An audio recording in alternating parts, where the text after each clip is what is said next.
Okay, how does the capacitor work? It pulls charge from one place and puts it in another, leaving you a negative and a positive. We call it negative and positive plates. In the capacitor that we used in lab, there aren't really plates. It's done at the molecular level. And I still don't know the details of how that's done. I can sort of think of a couple of ways that might be done, but that probably comes down to the quantum effects and so forth. Um, but maybe it's just a lot more crude than that. And I'm just not aware of it. Okay. All right. So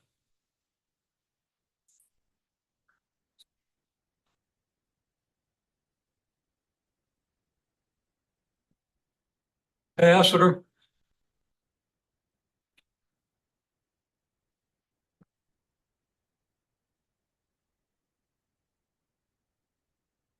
charge from one plate and flows to the other. It's implicit that there are two plates. If you've read anything, you know that. And if you looked at the problem sets, you know that. Okay. Moves charge from one plate to the other.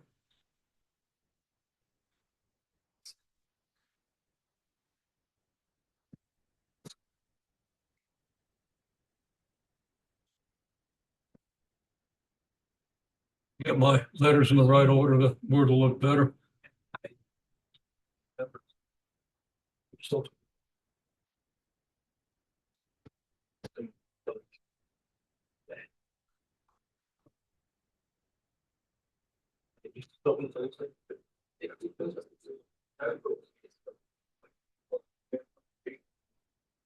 that builds an electric field and a voltage. It opposes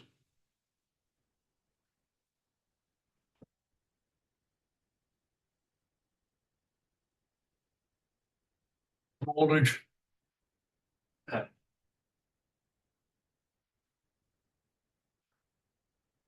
of the source. To put this in the form of a diagram,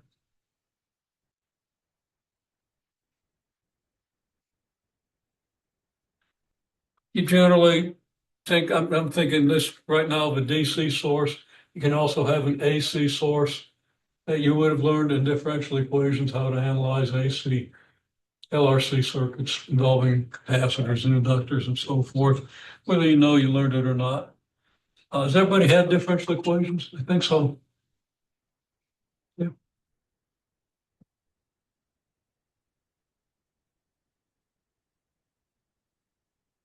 Okay, so let's say that this is the source of voltage.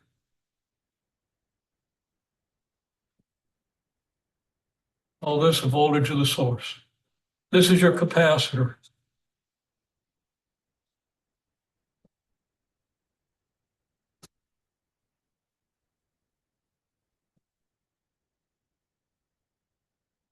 And the capacitance is C.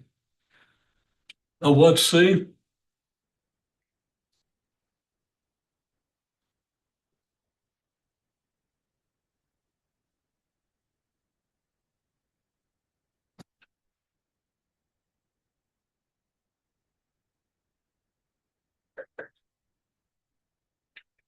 It's the ratio of separated charge to voltage. Okay.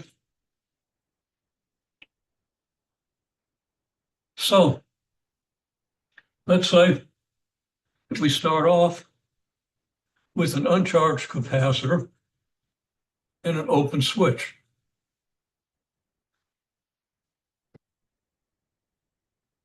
Then we close the switch.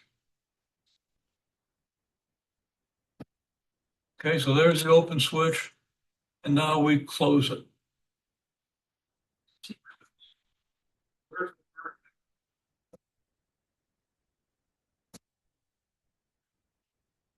There's also a resistance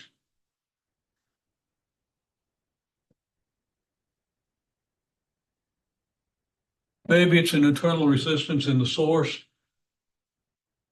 If it's a battery, there's an internal resistance around a few ohms usually.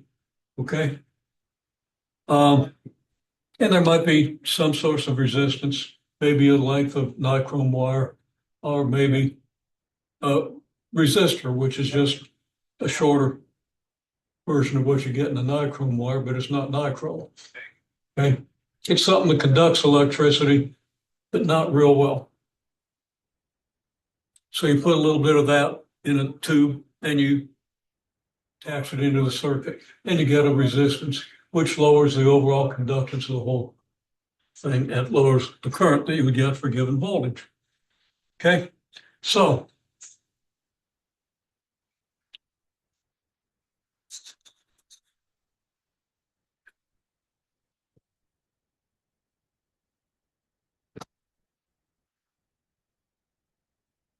the initial capacitor is initially uncharged.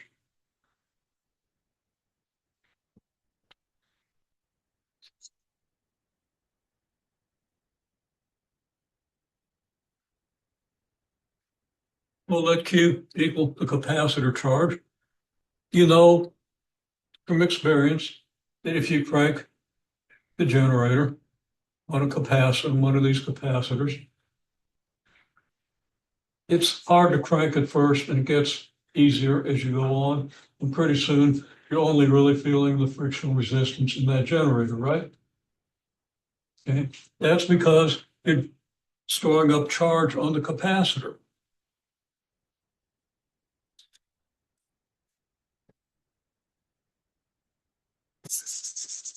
And let me make sure that we understand that Q is a function of T in this case. And it's a capacitor charge at time T.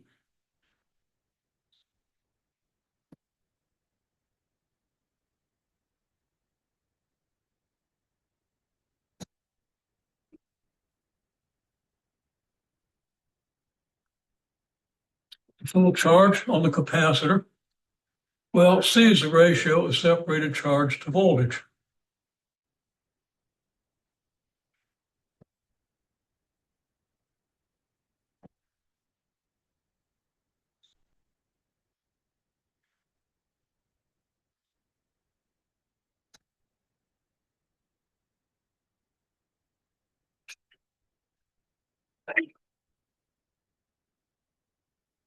Your capacitance is the amount of charge per volt.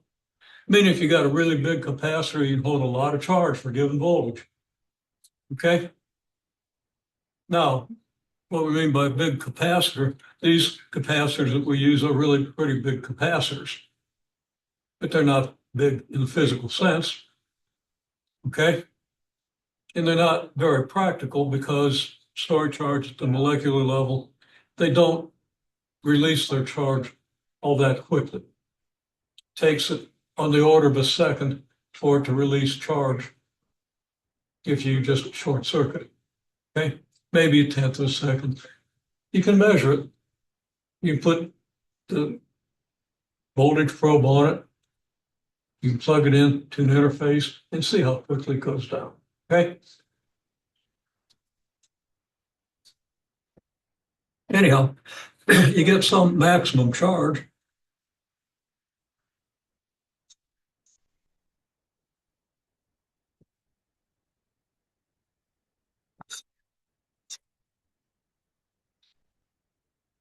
The magnitude of Q max is C times the voltage of the source. So the voltage of the capacitor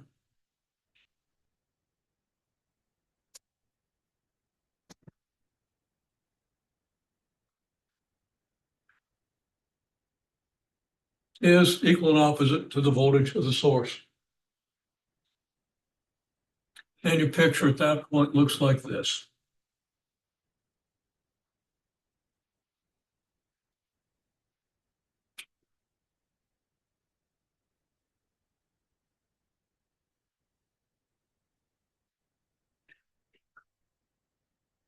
Actually, I want to talk about voltage drops. So I'm not even going to draw this. And we do have a resistor in here, so I'll just kind of throw that in, okay?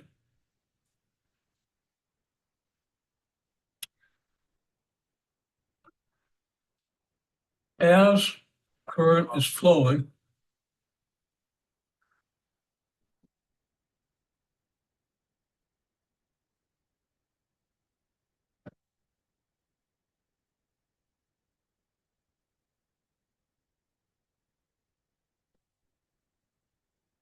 have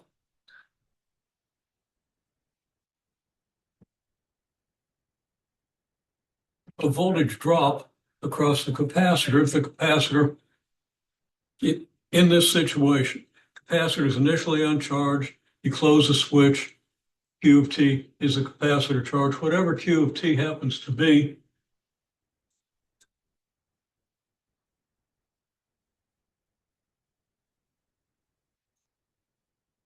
you have a voltage drop across the capacitor. If this is positive charge here, the current carries a positive charge to this plate.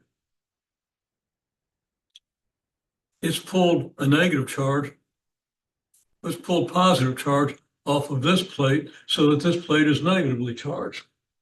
So you're going from a region of positive charge to a region of negative charge, meaning your voltage is going to drop. Okay? Then the current continues through the resistor and voltage again drops. Your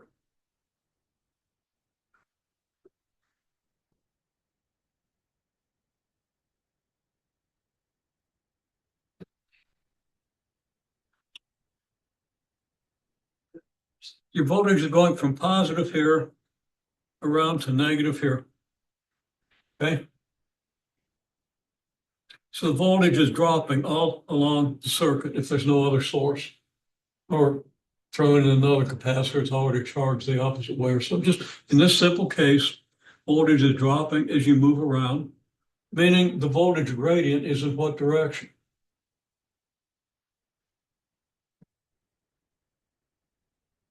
Voltage gradient is a direction of maximum increase, right? Okay. So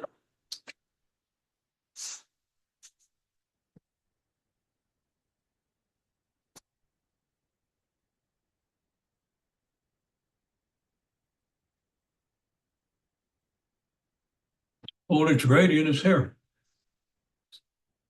So that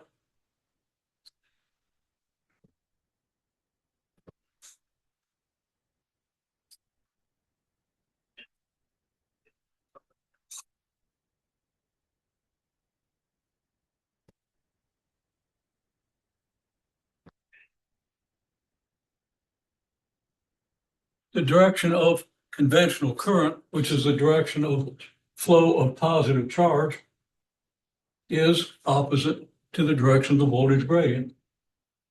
Okay. The voltage gradient is in this direction, so voltage is dropping as you move around. Voltage has to drop. It's high here at the positive terminal, low at the negative terminal. So voltage drops as you go around the circuit. Again, in this simple circuit.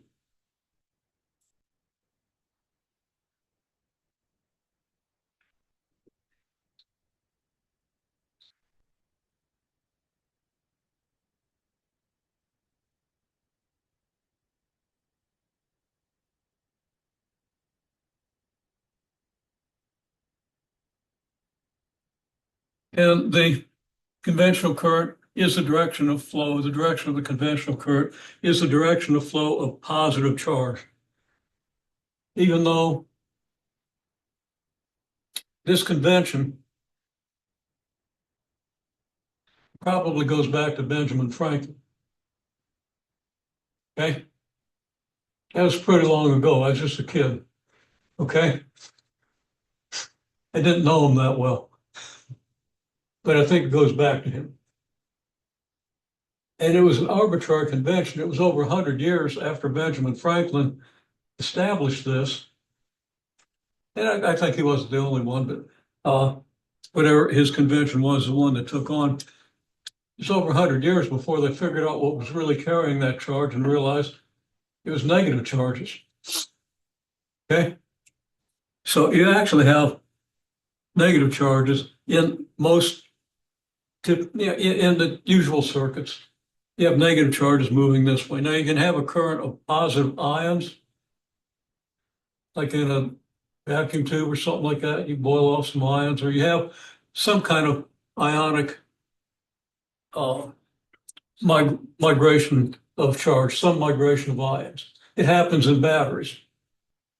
If you're discharging a battery, is it positive ions that are carrying the charge or negative ions? I don't know. I probably knew at one point, but I don't care because I don't design batteries. I just know you got a positive terminal and a negative terminal, and you got chemicals and, and two, an anode and a cathode, and cathode repels negative charge, the anode attracts negative charge. So you get charge moving across there. And after a while, you've got to either recharge the battery, which is to get the ions to move in the opposite direction by applying the voltage, or throw the battery away if it's not rechargeable. Okay.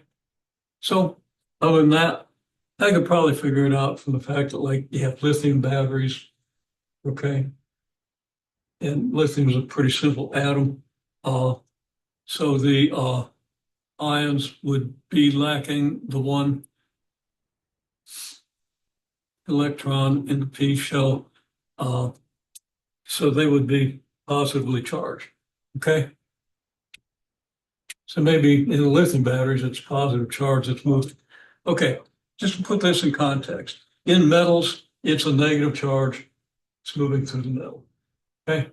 In semiconductors, you also have conduction by holes, which is absence of electrons, basically, or positive or negative charges. And that's like a migration of positive charge, but not exactly. It acts that way. Okay. It's a lot of stuff. You ought to look it up, but I'm not going to get into a lot of detail on it. Okay, so again, your picture, positive, negative, voltage drop. And if it was positive charges that were flowing, they'd have to flow this way.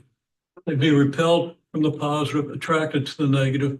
You have voltage drop here, because the voltage gradient is in the direction of increasing electric field. Okay. And the electric field increases toward the positive. And conventional current being flow of positive charge, opposite direction of potential gradient. Got it? Get your J vector. You make sure you think you're a J vector. Okay. Current density. All right. Now, when this happens, the voltage across the resistor, well, voltage drop across the capacitor plus a voltage drop across the resistor equals the voltage drop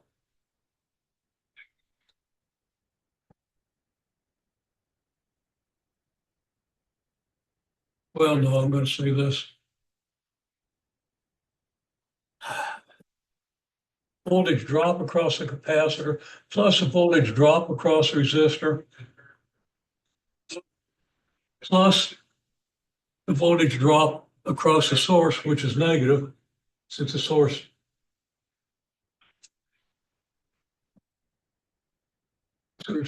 creates electric field in the direction opposite. But it's just like you have this. Does that make sense? Because my statement didn't completely make sense. Okay. With the voltage drop across the capacitor plus a voltage drop across the resistor minus the voltage drop across the source. You come from here, you hit the capacitor, your voltage drops. You get to the resistor, your voltage drops, so that you have current flowing in this direction. You get here and your voltage goes up, which is a negative drop. Okay? Okay. Well, all that is very simple and straightforward if you think it through. Current is voltage across the resistor divided by the resistance. And yeah, you need to be able to think that back to the whole current model. You want to have all that model because you just need to have those tools, okay? Um, and that model is pretty well summarized in set 3, and you can then enhance it a little bit by looking at what your textbook says. Once you understand the introductory problem sets, you should be able to read the textbook like a novel until you get to the big equations and stuff, which is when you got to start thinking a little. Okay, so there's your current voltage over resistance. Now, voltage across the resistor equals what? You got this equation that you can solve for VR, and it's going to be Vs minus voltage across the capacitor. Okay.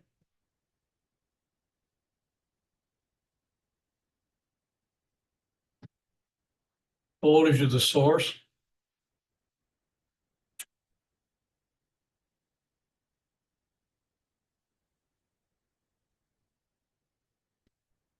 minus Q of T times C, meaning that Q of T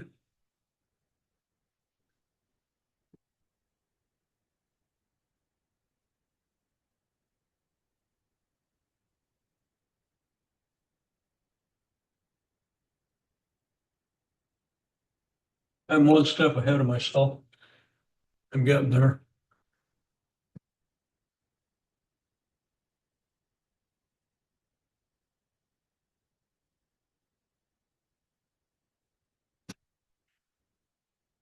So your current is Vs minus QC over R.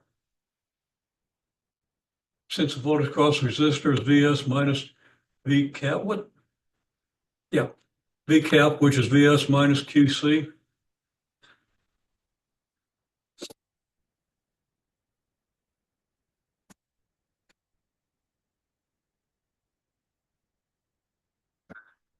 Now here's where we have to understand what I is. It's dQ dt. It's the rate at which charge is being sucked off of that capacitor and put onto the opposite side, right? That makes sense?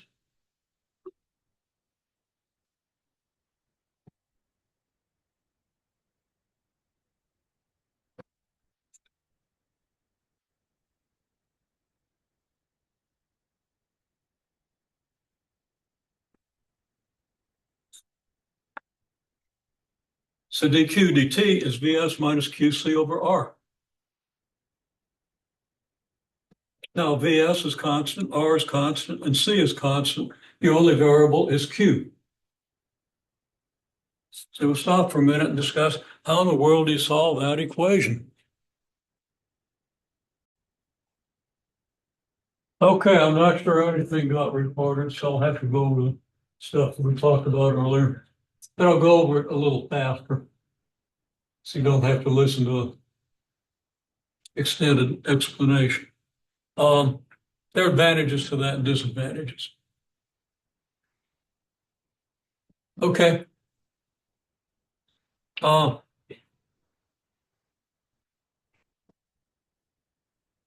let's say I've got a loop of wire. Just use this thing because it's circular. Loop of wire. Okay.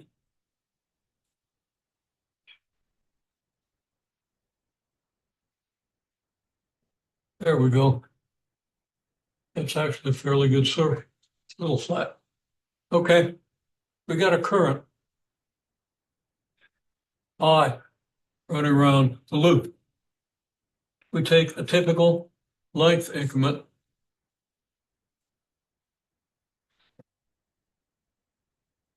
Then at the center, well, our R vector, I'll draw a nice red R vector. from a sample point to the center.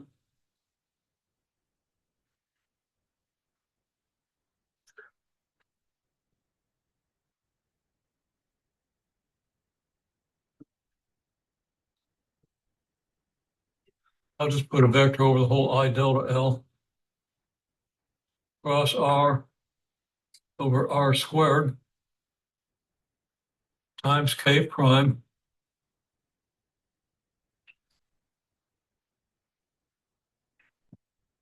And this R is a unit vector. So I'll just write vector R over R. I could write it as a little R with a little hat on it, as a lot of authors do.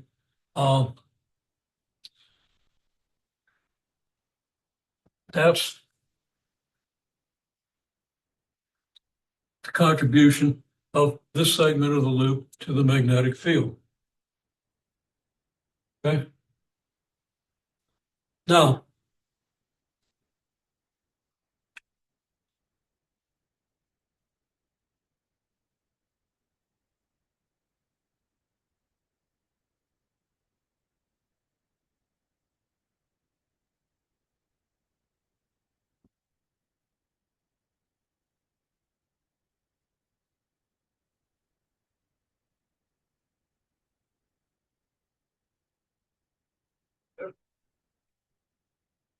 your K vector is pointing at you out of the board because that's the direction of I cos J, right?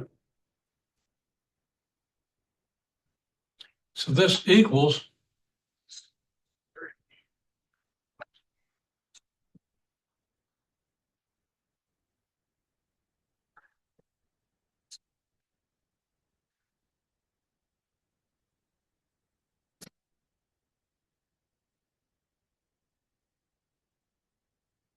well,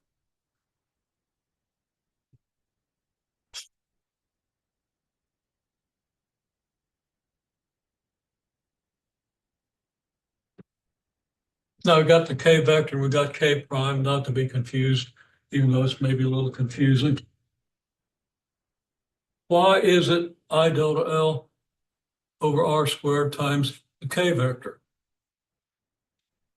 It's because the I vector at this point, or the I delta L vector,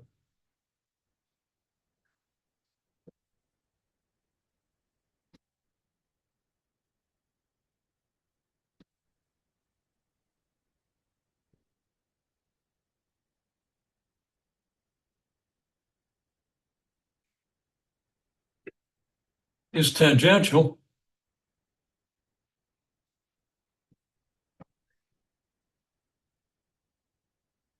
R radial. So your I delta L cross R is perpendicular to both. Okay. Now, you need to understand that. You need to digest that, but that's really pretty easy to see. Just understand the most basic thing about the geometry of a circle. The tangential direction is perpendicular to the radial direction. You just look at your I delta L cross R. So that B at the center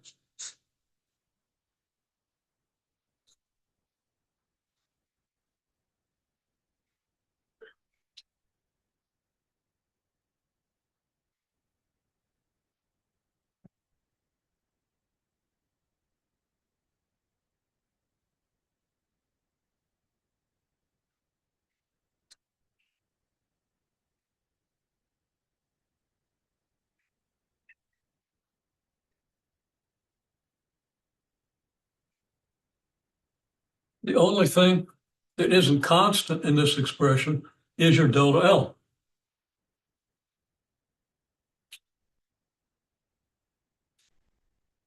So you can factor out all your delta L's and add them up. But all your delta L's just add up to the circumference.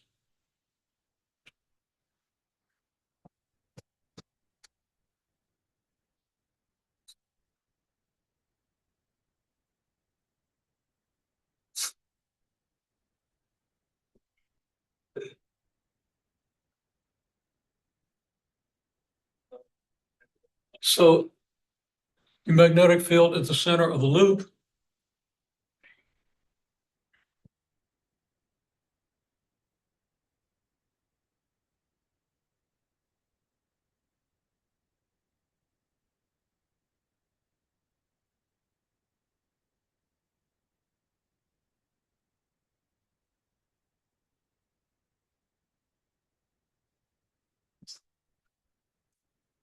I'm writing. That was going to be okay, except I want my K prime out in front.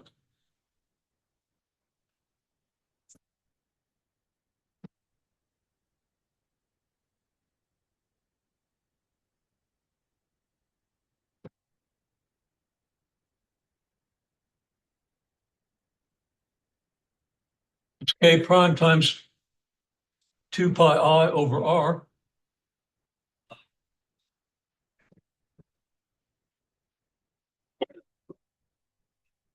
We usually say the radius is A, so we don't confuse the radius with the R vector and stuff. There it is. It's simple. Very simple. Every segment, no matter how small, is going to contribute an approximate magnetic field. It's equal to this expression, K prime I over R squared times the K vector multiplied by your delta L. If you add them all up, you partition the entire arc. This is what you get. And that's consistent with the right-hand rule, which says you got a current around a loop. The field is what you get by the right-hand rule. Okay? Now, we observed a field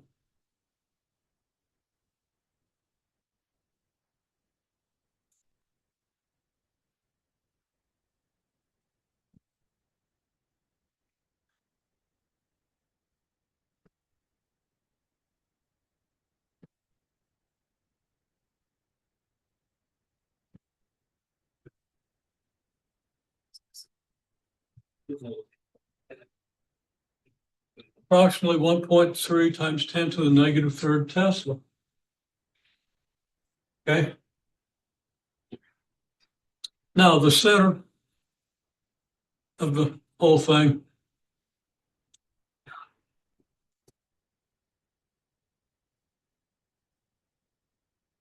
you've got two loops, two series of loops, and you got a bunch of loops in each one. So you would have to take this expression and multiply it by your number of loops.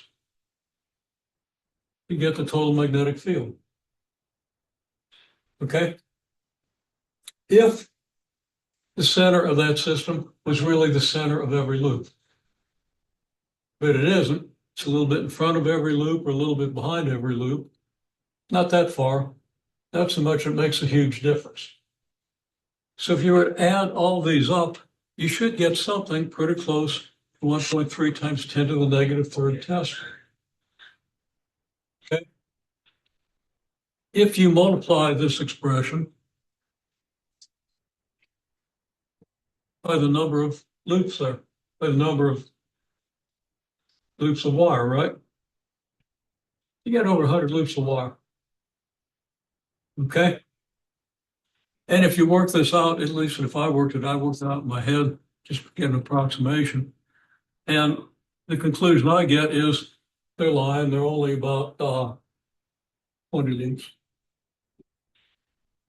Well, they aren't lying. You can look at it and see that there are more than 20 loops. Okay? So I want you to explain that. One explanation is I was in worse shape than I am today when I figured that out, but I wasn't.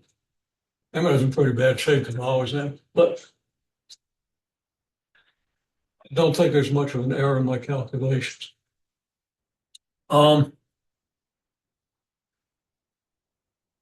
Other anomalies, we could say that whoever observed this didn't know what they were doing.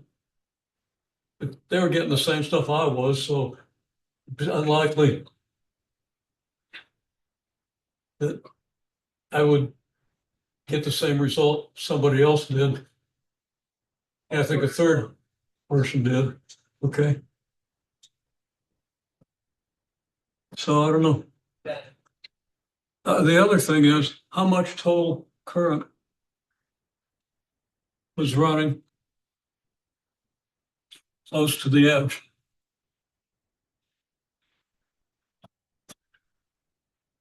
If we take a point here, this pretty much gives us a straight line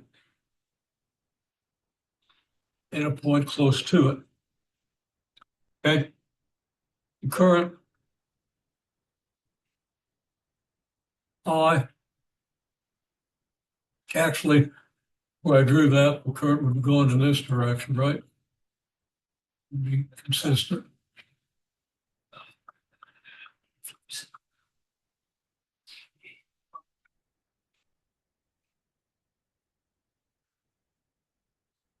The current's got to be the same throughout.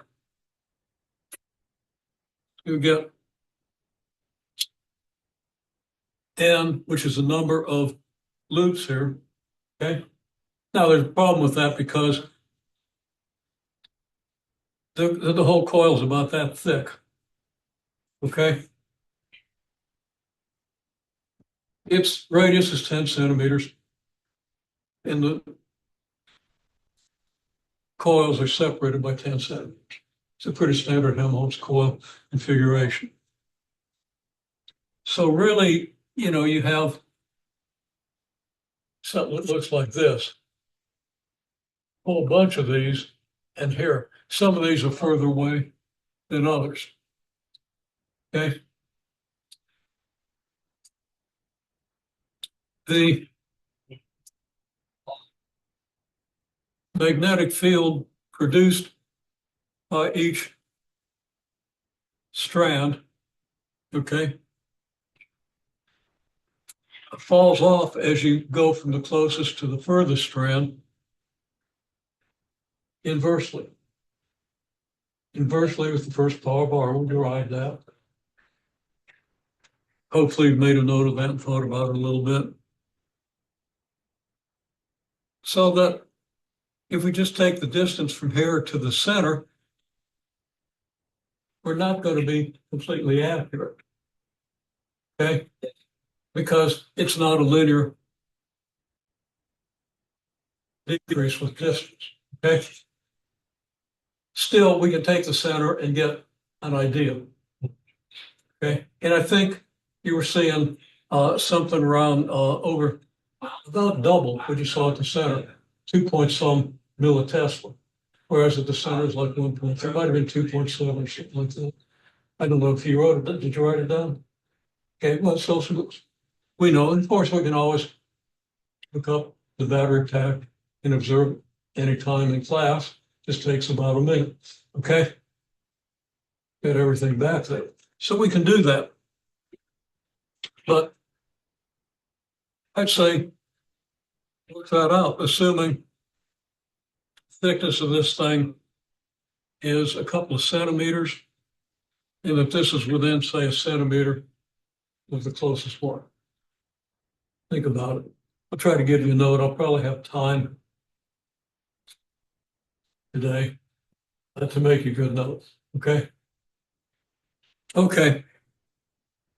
So take all that for what it's worth. See what you can do with it. And get into set 4. Again, I'll try to give you some guidance on that shortly.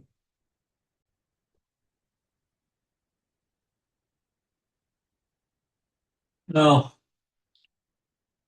the capacitor, something that pulls charge from one place, puts it someplace else, stores the charge. Okay. We've seen cylindrical capacitors where you can pull charge off the inner or outer cylinder, move it to the other cylinder. If we move positive charge, say, from the outer cylinder to the inner, that positively charges the inner cylinder. And by removing the positive charges removing some of the positive charges from the outer cylinder leaves it negatively charged. So we have then a potential difference. The positively charged inner cylinder would be at a higher potential than the negatively charged outer cylinder. Okay, so we generally talk about the plates of a capacitor because a parallel plate capacitor, I'm not sure it's the easiest one to understand, but it's the one we usually start with. And since parallel plate capacitors are usually rolled up, it's still. We can analyze the field of a parallel plate capacitor that's actually got parallel plates more easily probably than a cylindrical capacitor or a spherical capacitor. Principle is the same in any case. Okay, we move charge from one plate to the other, building an electric field that opposes the voltage of the source. Some source, think for right now of a constant source, is pulling charge. So you got a battery, okay? The positive terminal of the battery will attract negative charges from one plate of the capacitor, and the negative terminal will repel them toward the other.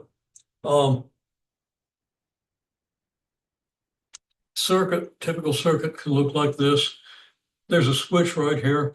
If we start with the switch open and close it, then the voltage of the source will create an electric field that gives a potential gradient that accelerates charges in the wires, so that any negative charges here would be repelled toward the negative plate of the capacitor. Any negative charges on this plate would be pulled toward the positive and then pumped over to the negative. So you would have charge being pulled off one plate and onto the other. That creates an electric field between the plates, and that electric field is opposed to the electric field that accelerates charges around it's opposed to the electric field created by the source, okay? Creates a voltage that's in the opposite direction of the voltage of the source. The voltage drops from the positive terminal to the negative. So if we go around the circuit in this direction, it drops as we go from here to here, assuming that the capacitor doesn't interfere. Now, the capacitor being oppositely charged tends to create an electric field in the opposite direction and oppose the voltage of the source. So that you got a resistance here, and the resistance is going to be the voltage of the source minus the voltage of the capacitor, okay? And that voltage across that resistance, so the current across that resistor will be like the voltage of the source minus the voltage of the capacitor. Again, the source and the capacitor push in different ways. In the situation where you start with an uncharged capacitor and you just close the switch. Now, as that happens, the building charge on the capacitor approaches the voltage of the source. It can't go past the voltage of the source, because if it did, then it would start pushing charges in the opposite direction. And that's not going to happen. If the charge in the capacitor exceeded the charge in the force, then you'd have a current in the opposite direction through the resistor. And that's not going to happen without the influence of some other source or capacitor or whatever. Okay, so what happens is the more voltage you built on the capacitor, the less voltage you have across the resistor, which means the less current you have, which means that charge is going to be moved more and more slowly, because it's the current that moves the charge from one plate to the other. And eventually that current is going to approach zero, okay? The current will be maximum when you first close the switch, and then it'll exponentially approach zero. We'll see why it's exponential. But simply because the rate at which charge is being transferred is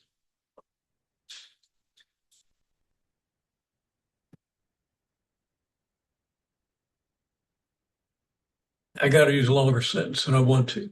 Okay, but what I was going to say is proportional to the difference between the voltage of the source and the capacitor. We'll see it when we write the equation down. Okay. So if Q of T is a capacitor charge, then full charge on the capacitor is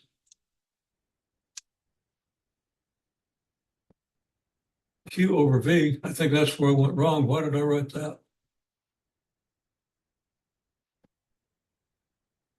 Well, that's the definition of capacitance. Okay. It's the amount of charge you store per unit of voltage. I'm looking for where I made an egregious error here and thought I found it, but not in real good shape today. Okay, so C is charge per unit of volt. A big capacitor will hold a lot of charge for a little bit of voltage. Okay. A capacitor, and when I say big, I mean a capacitor with a lot of capacitance. And I wrote that down here. C, the capacitance is a ratio of the separated charge to the voltage. Okay. Now the maximum charge you can hold on the capacitor in this situation, the charge at which the voltage of the capacitor would exactly oppose the voltage of the source, cancel the voltage of the source, there'd be no current and no further movement of charge. It's just capacitance times the voltage of the source. Charge is capacitance times voltage, which is obvious from the definition, so that the voltage of the capacitor would be the negative of the voltage of the source.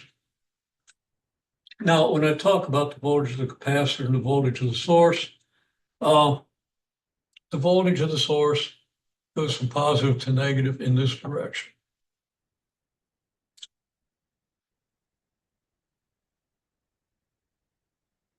And I probably should have drawn it in the opposite direction. I'm going to actually do that. Because by convention, the positive direction is counterclockwise, just a common convention that we probably want to follow.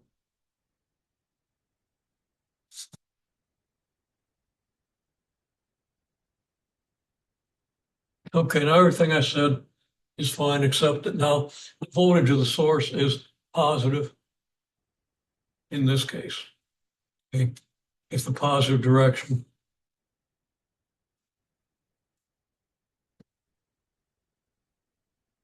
is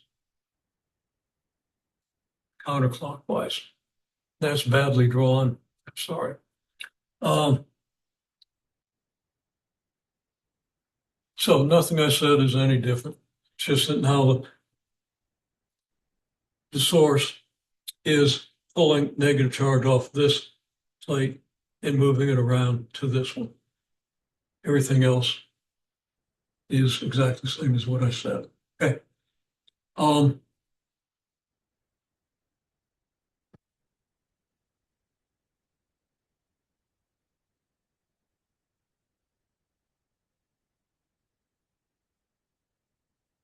Now this picture's in the wrong direction. So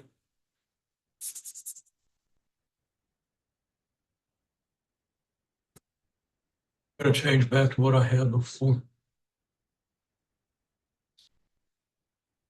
This indicates positive direction. And the voltage across the source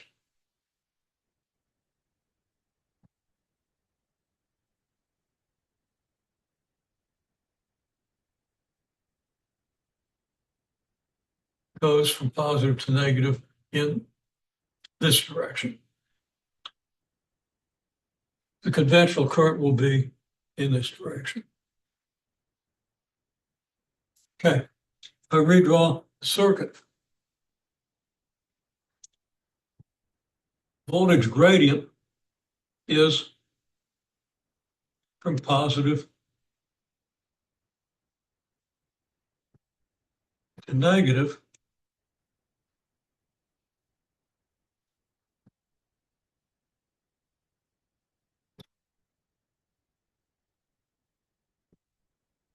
And I've got to take a minute, make sure I'm even saying this right.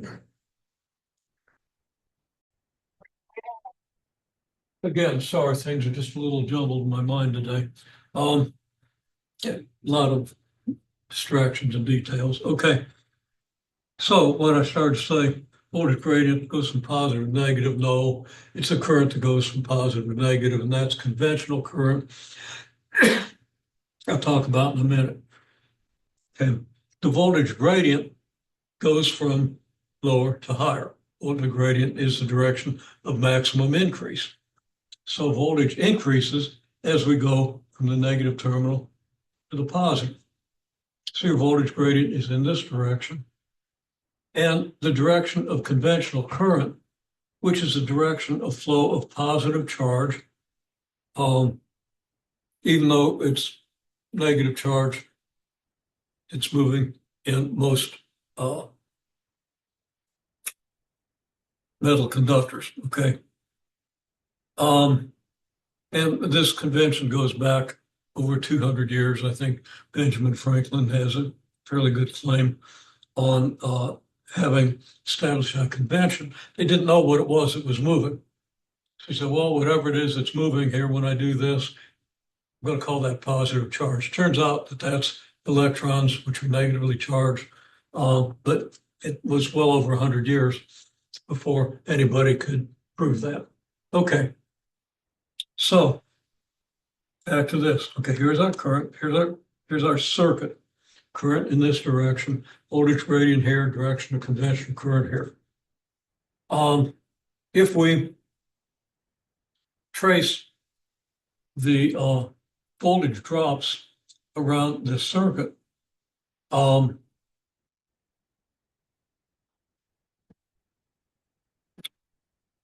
going to find that the voltage across the capacitor plus the voltage across the resistor minus the voltage of the source is zero. Why is that? That's conservation of energy.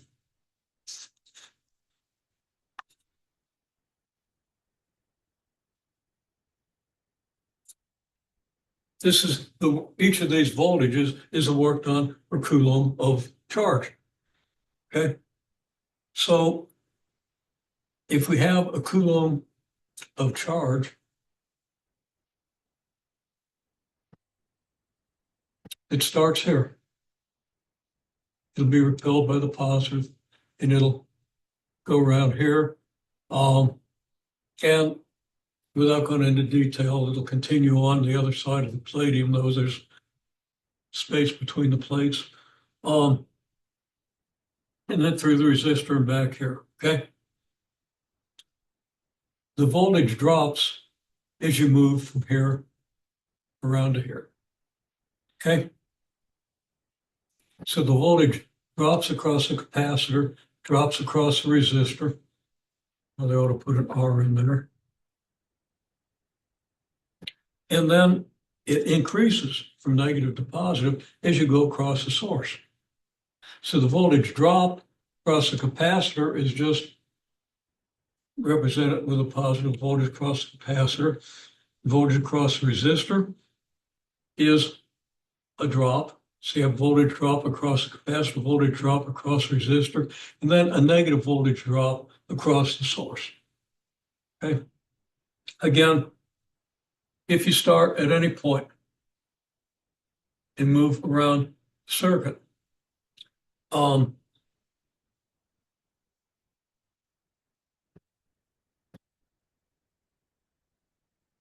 total potential energy here is the same after you've gone around as it was before. Potential energy just depends on your position. Okay.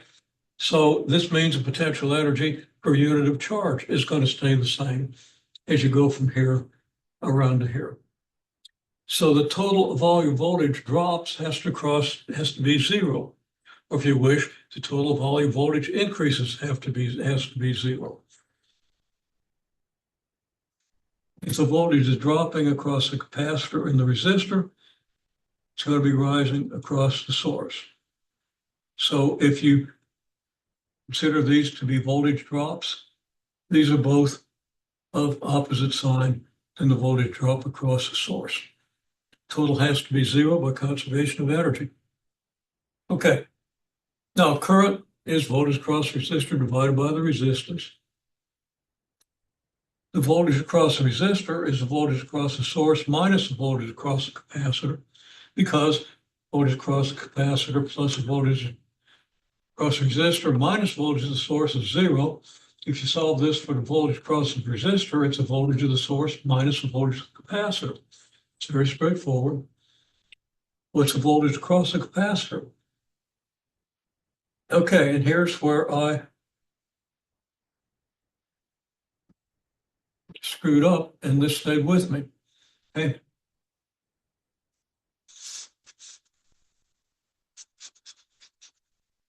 It's the voltage of the source minus the charge on the capacitor divided by the capacitance.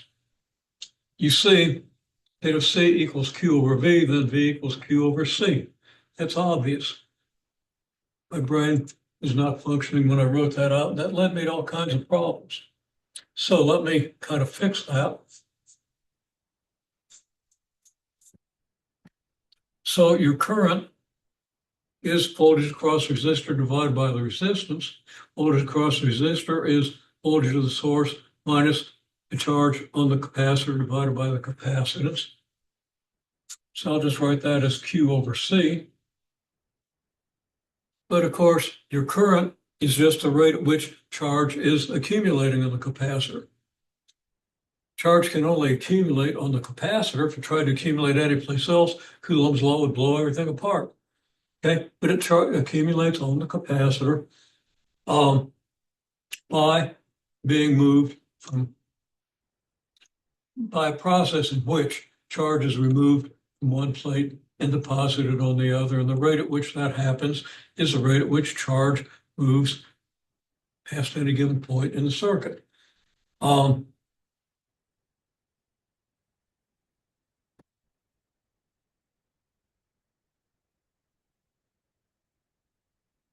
There's a train of thought that just left the station. I'm sorry. So anyhow, your current is voltage of the source minus the voltage of the capacitor divided by the resistance. I is the rate at which charge is changing, which is where I was when I explained that. Rate at which charge is being moved through the circuit. That is the rate at which charge is being pulled off of one plate and put onto the other. Because between this plate and this plate, the current is constant because it can't accumulate anywhere. Okay, so the rate at which charge is changing is current, which is this. So the rate at which charge is changing is voltage of the source minus Q over C divided by the resistance.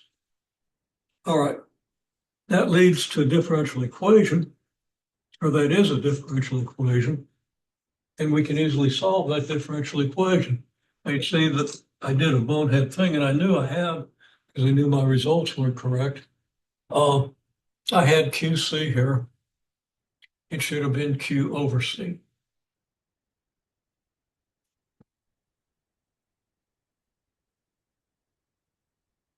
Let me just make that correction real quickly.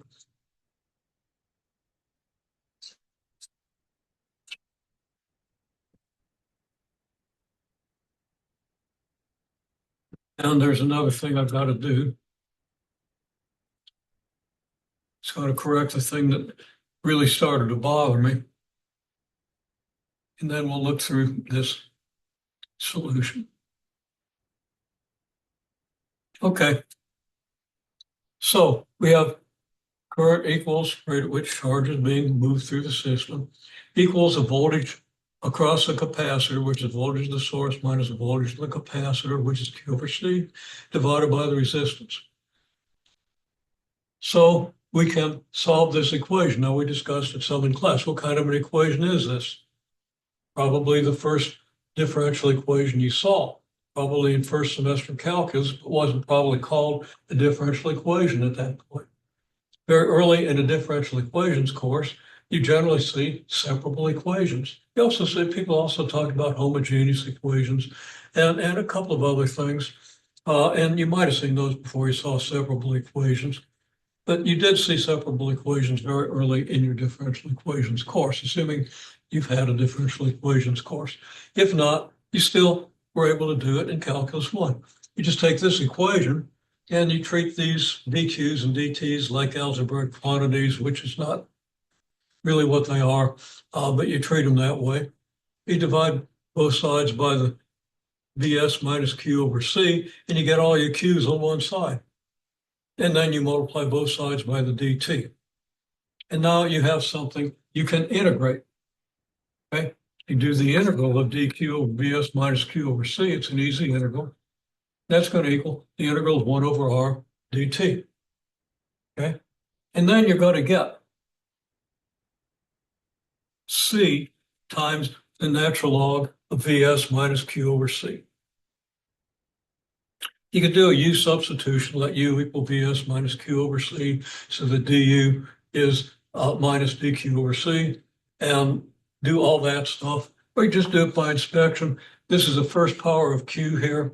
It's just a linear expression in the first power of Q, so you know you're going to get the natural log of that expression. Because the natural, integral of reciprocal is a natural log. Take that with some grain of salt. And you could write this down. You know it's going to involve a natural log of Vs minus Q over C. And then take the derivative of this. What's the derivative of the natural log of Vs minus Q over C? It's going to be minus 1 over Q over C times 1 over Vs minus Q over C. Yeah, that should be a straightforward derivative. You should do that in your head. Meaning that you need a C here, so you don't end up with a 1 over C when you take the derivative. Okay, there's our equation. Now,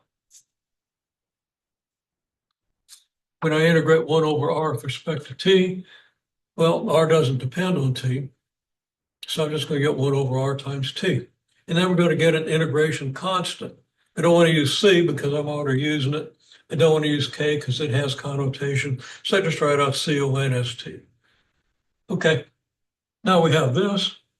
We divide both sides by r, or by c, and we get negative 1 over rc.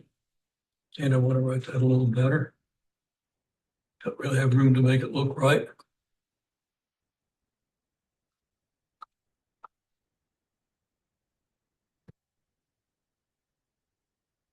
So the natural log of the absolute value of this thing is negative 1 over rc. And it's not dt, it's times t.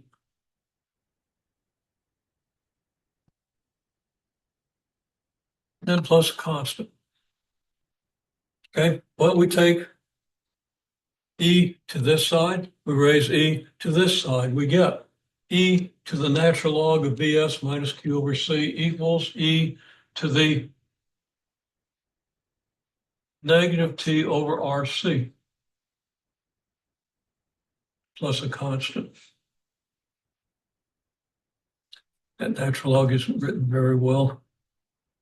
Probably still isn't. Okay, well, e to the natural log of whatever is just whatever, except it's e to the natural log of the absolute value of Vs minus Q over C. And the absolute value of Vs minus Q over C could be positive or negative. I mean, the Vs minus Q over C could be a positive quantity, could be a negative quantity. So when we simplify e to the natural log of Vs minus Q over C, didn't have room to do 2 steps. I just wrote that Vs minus Q over C is plus or minus a constant times e to the negative t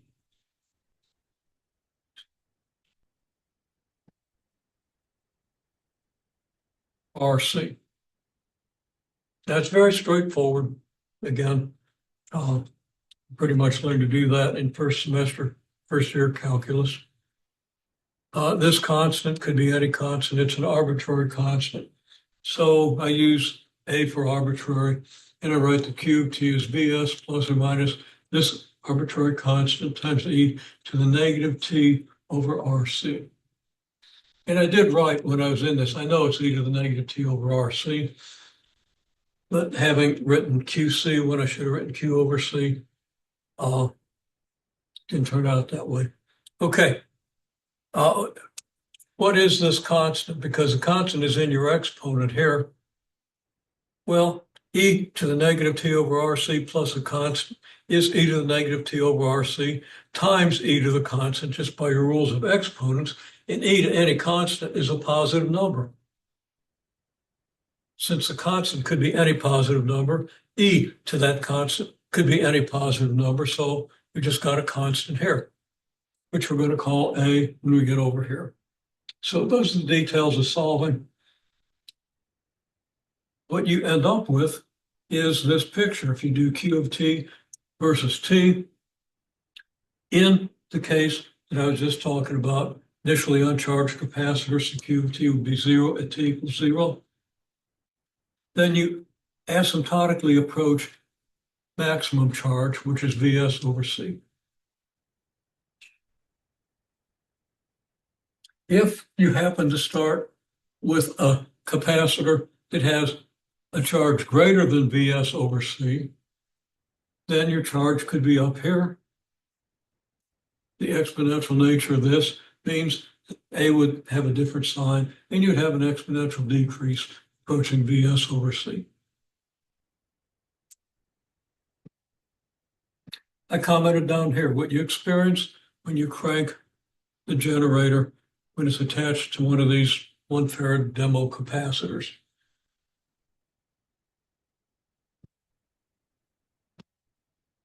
If you're cranking at a constant rate, which is kind of hard to do, but if you're cranking at a very constant rate, then you have a constant source. So we can write that as a direct current source. If the charge here is equal to Q max, then the charge is Vs over C, which means that when you multiply it by the constant, we find that the voltage is Vs, but it's in the direction opposite the Vs here.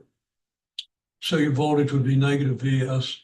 I say Q equals Q max equals Vs over C. When that happens, the electric field due to the voltage here, or just the voltage here, is in the opposite direction of the voltage here. This one's this way, this one's this way.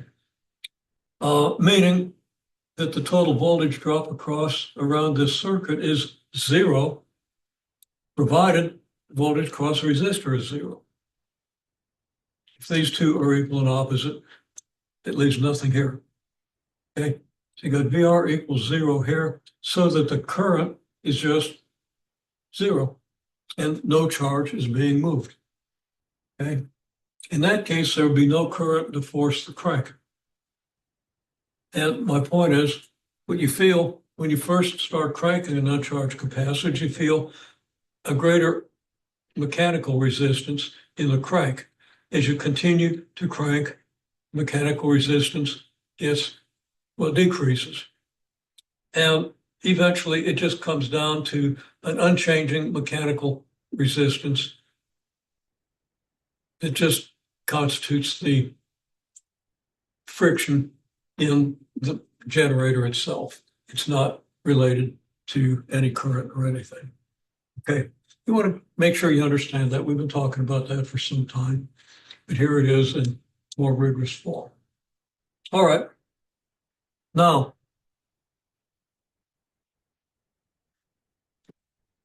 I talked about half-life, but was in the context of something else. Do I have a good exponential here? I don't know. I've drawn a lot of exponentials, and I'm probably fairly good at being able to get the right shape, but let's see. Constant exponential has a constant half-life, meaning the time it takes to go from one voltage halfway to the asymptote is always the same from wherever you start. Okay, so if I go halfway to the asymptote from this initial point, halfway would be here. So this time interval is how long it takes to go halfway to the asymptote. Okay, meaning if I do an equal time interval, it should take me halfway from here to the asymptote. Well, I draw a horizontal line through this intersection point. You find not perfect, but it's very plausibly halfway. And another one. And I drew this line a little too far apart, and this is still further apart, but here I'm halfway. So if I take equal time intervals where any one of them takes you halfway to the asymptote, then that should be the case with all of them. And that kind of works out. You work it out with this one too. Halfway from here to here is about here. So it looks like there's my half-life.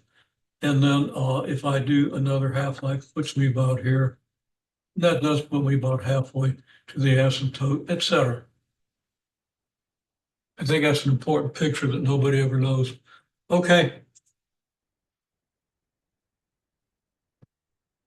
All right. That leads me to picture that you see if you were one of the lab participants last time who was cranking. What we did was we hooked up the leads to the capacitor. We cranked forward for a while, then we cranked backward for a while. Okay. What that did was created a positive voltage from this source, which is the generator. And then we reverse, we get a negative voltage. And then after an equal time, we reverse, we get a positive, negative, and a positive. What you observed looked a lot like this. Now, if you did that pretty fast, you couldn't see all the detail in the current, and it looks like a sine wave. Okay, this doesn't look like a sine wave. It's got the wrong shape. But as we're going to see in a minute, if you were using a generator, it was rotating a coil within a magnet or a magnet within a coil. Your flux would change at a sinusoidal rate. Okay, the flux penetrating the coil would change sinusoidally, and our voltage would therefore be sinusoidal instead of this boom, boom, boom, boom, this up, down step function. Let's look a little closer at the step function. What I did was, first I drew this, then I said, okay, well, let's see where the half-life is. Well, I went halfway from here to here, drew a line, said that's going to be a half-life, just like what I said a minute ago. And here's another half-life, and here's another. And then I kind of used the half-life idea to sketch out the rest of this. From here, we go halfway to here, which puts us about here. From here, we go halfway to here, which puts us about here, and so forth. Of course, then we get up to here, and the voltage goes back up here. So got to go halfway from here to here. Halfway from here to here, which is about here, and then halfway from here to here, and so forth. There's our curve. Now, what if we do that with a sinusoidal voltage? Well, that means that we're always chasing a changing voltage. Okay, we're trying to exponentially increase to the voltage, but the voltage keeps increasing. What are we going to do about that? Well, as an approximation, I said, okay, I'm going to break this into half-lives. I'm just going to assume there are 12 half-lives in one complete cycle. So I've got 12 lines here, 12 half-lives. And on each one, I drew, if I can find the chalk. Okay, on this first half-life, what's the average of the voltages between here and here? I do it a little high. That should be a little bit lower, but we'll just say that's the average voltage. So let's just assume we're going to exponentially approach that average voltage. Now, if this is really a half-life, I wouldn't have gone that high, but you kind of get the idea. I approach this line, and then I take a line representing the average voltage over the next segment, and I approach it. And actually, these aren't half-lives. They weren't designed to be half-lives. So pretend I didn't say anything about half-lives. Okay, the voltage goes from here to here. It goes 75% of the way from here to here, between here and here. It doesn't really do that because in the first place, the average is a little lower than what I said. But let's just pretend that it kind of does. Okay, then from here, it goes 3/4 of the way to this one and ends up here. And starting here, it goes 3/4 of the way to this one, ends up here. And then it goes 3/4 of the way to this one, and I drew that wrong. It actually keeps going up closer, gets pretty close to this. But then it starts approaching this one. So it comes down to, no, wait a minute. Yeah, that's right. Okay, on the next interval, it's going to approach this one. So it's going to kind of do this. That interval was drawn a little too wide. So ignore my first curve. Then we approach this. By the time we get here, we should be down about here. And then we approach this, which will bring us down to about here. Now I'm not drawing good exponentials anymore. But you see what's going to happen is you're going to end up like this, and then you're going to end up like here, then you're going to end up about here, and so forth. What you see is that the voltage is always, or the current or whatever it is always just a little bit late compared to your source. Okay? And that's fairly commonsensical because it takes a while to build up a given charge. If we draw the same picture, but use actually 12 half-lives, in the first place, you see that the current doesn't go up quite as high. In the second place, you see very clearly how there's a lag that there should have been when I first drew this. You see also up here, there's a lag. By a lag, I mean, if this is your voltage and your source, it drops to zero right here at this time. Whereas this one doesn't reach zero until here. It reaches zero a little bit later, so that the voltage of the capacitor is lagging behind the voltage of the source.